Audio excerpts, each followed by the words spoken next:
जय हिंद। मैं आपका भाई सतेंद्र सिंह। मुर्गी फार्म में फीड फार्मूला को लेकर के बहुत सारे मेरे भाई का कमेंट आया हुआ है कि सर फीड का फार्मूला कैसे बनता है। फीड का फार्मूला हमको इस हिसाब से बनाने होते हैं कि हमारी मुर्गी का स्वास्थ्य भी सही रहे और हमारे दाने का कॉस्ट भी ऐसा रहे कि हमको नुकसान ना हो।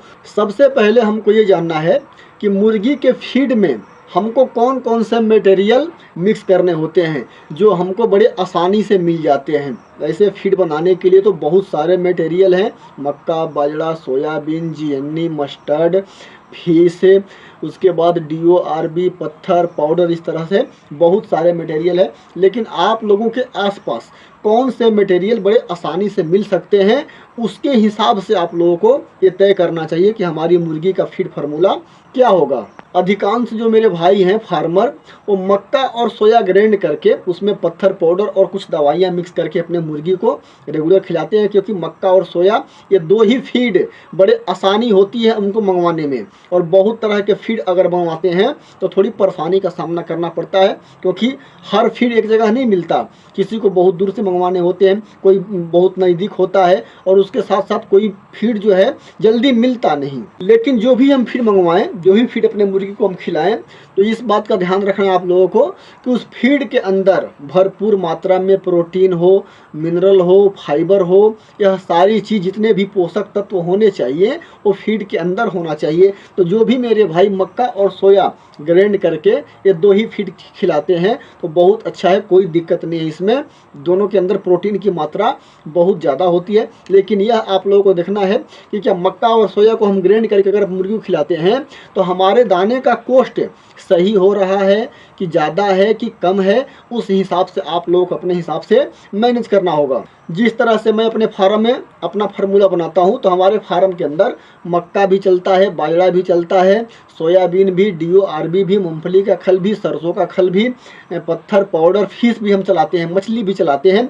इन सब के अलग अलग गुण होते हैं। मक्का के अंदर भरपूर मात्रा में प्रोटीन की मात्रा मिलती है, उसके साथ साथ फैट भी अच्छा होता है जो हमारी मुर्गी को चाहिए होता है। सोया के अंदर तो भाई बहुत दवा के प्रोटीन की मात्रा होती है, उसके अंदर हर विटामिन पाए जाते हैं। जीएनई के अंदर भी बहुत सारा प्रोटीन हमारे मुर्गी को मिलता है।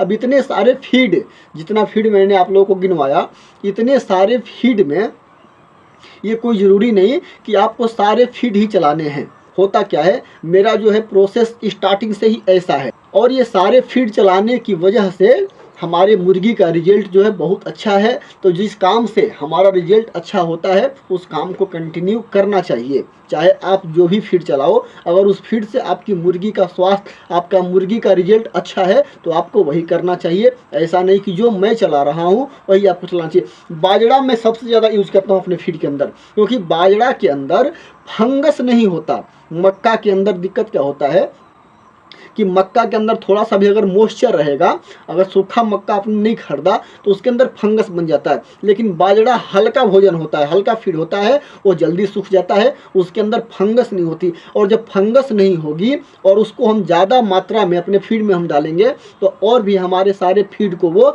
मैनेज कर लेता है। इस वजह से बाजरा मैं अपने फीड में चलाता हूँ। हमारे फीड में बाजरे का जो डोज होता है तो मुर्गी के हिसाब से हम फीड बनाते हैं। अब कौन सी मुर्गी नई है, कौन सी मुर्गी पुरानी है, जो 120 दिन की मुर्गी उसके अलग फीड बनता है, जो 150, 160, 170 दिन की मुर्गी उसके अलग फीड बनता है, और जो 50 वीक से ऊपर की हो जाती है उसके लिए अलग फीड बनाने होते हैं। क्योंकि नई मुर्गी हमारी प्रोडक्शन दबा करके देती है, तो उसके अंदर, उस फीड के अंदर हमको बहुत हिसाब किताब से फीड का अपना मैनेज करके चलना होता है।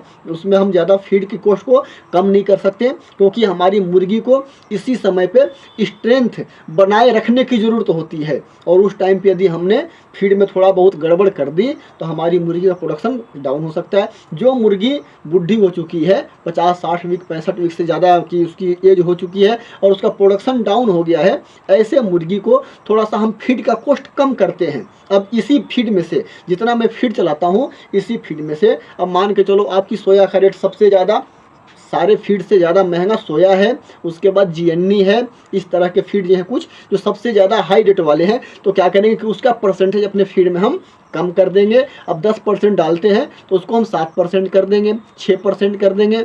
GNE हम डालते हैं 12% तो उसको 8%, 9% कर देंगे। इस तरह से मैनेज कर करके और अपना फीड हमको बनाना होता है। इससे फ़ायदा यह होता है कि जब हमको अपने फीड का कॉस्ट कम करना होता है तो जो मटेरियल का रेट बहुत हाई है उसको मैं घटा देता हूँ, जिससे हमारे फीड का रेट जो है कम हो जाता है। अंडे का तो कोई भरोसा नहीं, अंडे का रेट कभी बढ़ सकता है और कभी भी घट सकता है। तो उस तरह से हमको अपने फीड के अंदर मैनेज लेकर के चलने होते हैं, जिससे हमारा नुकसान भी ना हो और हमारी मुर्गी का स्वास्थ्य भी सही रहे। जब भी हम अपने फार्म, अपने मुर्गी के लिए फीड बनाते हैं तो उस फीड के अंदर हमको कुछ दवाइयाँ भी चलानी होती है रेगुलर। इस दवाई को आप लोग कम नहीं कर सकते।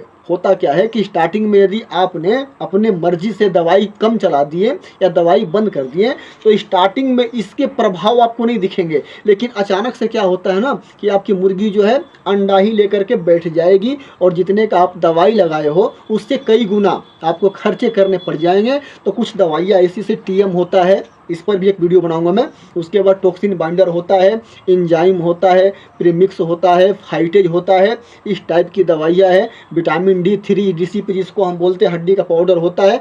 यह सारी दवाइयाँ हमको रेगुलर बेसिस पर चलाने होते हैं। उसके डोज होते हैं कि कौन से मुर्गी को हमको कितना ग्राम, किसी को 1 किलो चलाने होते हैं, किसी को 500 ग्राम, किसी को 300 ग्राम, इस टाइप के हमको सब कुछ इसी में अपने फीड के अंदर ही सारा मैनेज करके लेकर के चलना पड़ता है कि हमारे फीड का कॉस्ट बहुत ज़्यादा ना हो और इतना कम भी ना हो जिससे हमारी मुर्गी का स्वास्थ्य बिगड़ जाए। जैसे कि हमने जाना कि हमारे पास 20 वीक की भी मुर्गी रहती है, 40 वीक की भी, 60 वीक की भी और 80 वीक की भी, इतने दिन की भी मुर्गी जिनका भी बड़ा फार्म है, 70,000 80,000 मुर्गी का फार्म है, 50,000 मुर्गी का फार्म है, तो उनके पास इतने दिनों की मुर्गी रहती ही रहती है, क्योंकि अपने हिसाब से हमको बिक्री करने होते हैं। मैंने आप लोगों को मोटा मोटा हिसाब बता दिया कि इस फार्मूले से हमारा फीड बनता है और आप लोग बैठोगे जब फीड का फार्मूला बनाते समय तो खुद आप लोगों को समझ में आ जाएगा कि हाँ किस मटेरियल को हमको घटाना है, किस मटेरियल को बढ़ाना है। धीरे धीरे सब आप लोगों को समझ में आ जाएगा। अभी मेरे पास फ़िलहाल कैमरा नहीं है कि मैं वो सारा चीज़ आप लोगों को बताऊं, मोबाइल से ही वीडियो बनाता हूं। तो जब भी मेरे पास कैमरे की सुविधा हो जाएगी तो आप लोगों को हर एक चीज़ 20 वीक से लेकर के 80 वीक के मुर्गी तक किस तरह के फार्मूले होने चाहिए जिससे हमारा नुकसान ना हो, या आप लोग चाहो तो पर्सनल भी कांटेक्ट करके मुझसे पूछ सकते हो। तो इस तरह से आपको अपने फार्म के फीड के फार्मूले बनाने हैं ताकि आपकी मुर्गी का स्वास्थ्य भी सही रहे और आपका नुकसान भी ना हो। उम्मीद करता हूँ कि वह जानकारी आप लोगों को मिल गई होगी जिसके लिए आप लोगों ने कमेंट किया हुआ है। वीडियो अच्छा लगे लाइक करो, शेयर करो, चैनल को सब्सक्राइब करो।